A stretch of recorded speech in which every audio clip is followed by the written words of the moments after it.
down the hit. And this industry ain't what it seems, it should be counterfeit. Ain't no lag. From the trenches.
Finally got the Cresta back home from the port and everything like that. So been just kind of going through the car.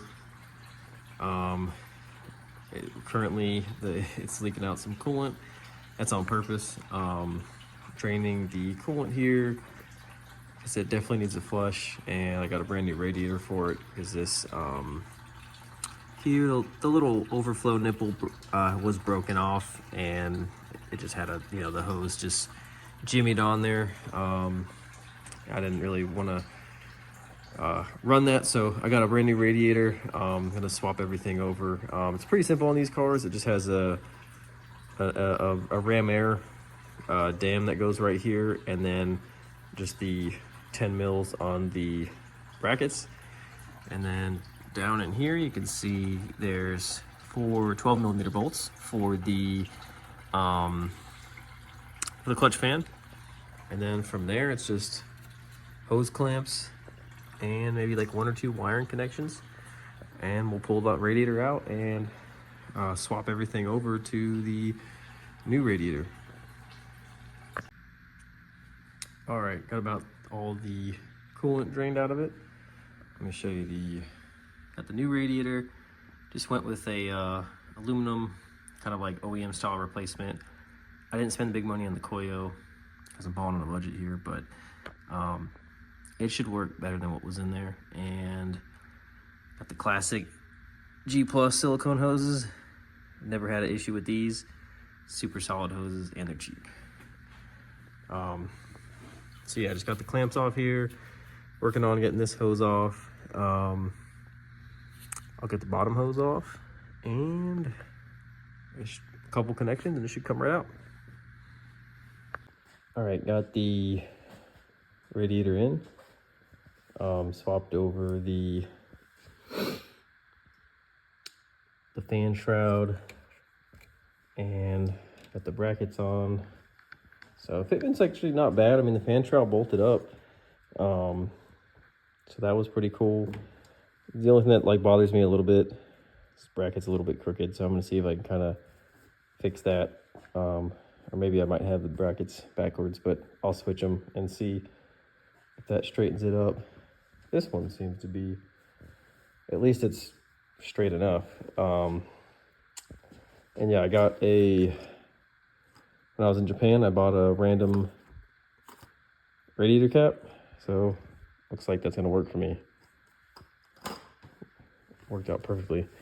Yeah, I also realized you don't need to take the clutch fan off, so I put that back on and tightened it up. There's like a removable clip over here that goes on. I want to clean it up a little bit first because it's got some coolant on there.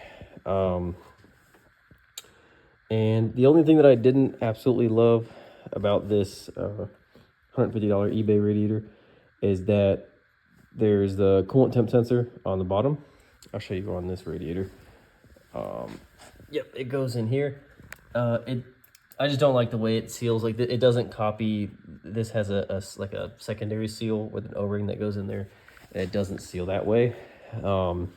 So I'm actually going to pull it out one more time and think about how I'm going to do it, because I could just put an O-ring. It came with an O-ring, but I don't love that. But I was thinking about, it looks like you can use a copper crush washer, so I was going to maybe just put a copper crush washer, tighten it down, or maybe crush washer plus some sealant, just thread sealant, so it doesn't have any risk point of leaking. But you might be able to see it, but maybe not. But I'll take a video once I pull the radiator back out to show that. All right, pop the radiator back out really quick. So yep, got the fan shroud on. It fits good enough, you know, for my liking. So this is what I'm talking about here. A little harness for the coolant temp sensor goes in here. Get out the way. I think what I'm gonna do is, I think I trust copper crush washer a little bit more. As you can see, that's where that little rubber O-ring originally was that seals in the factory radiator. This radiator came with a O-ring to go on there.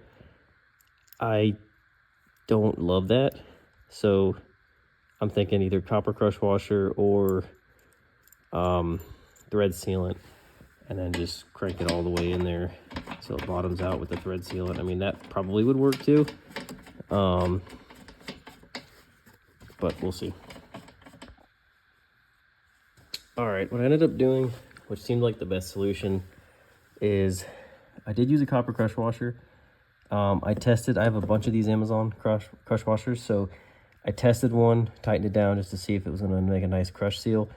What I did was I used my thread sealant, and I put a bead on like the outside, because I didn't want to get thread sealant all on the copper seal where it's going to crush and seal. So I put thread sealant in there, so it's got kind of like a double seal. I don't want this thing to leak, so I put the thread sealant, and then I cranked it down and torqued it with that copper crush washer. So that should be, I'd imagine, more than enough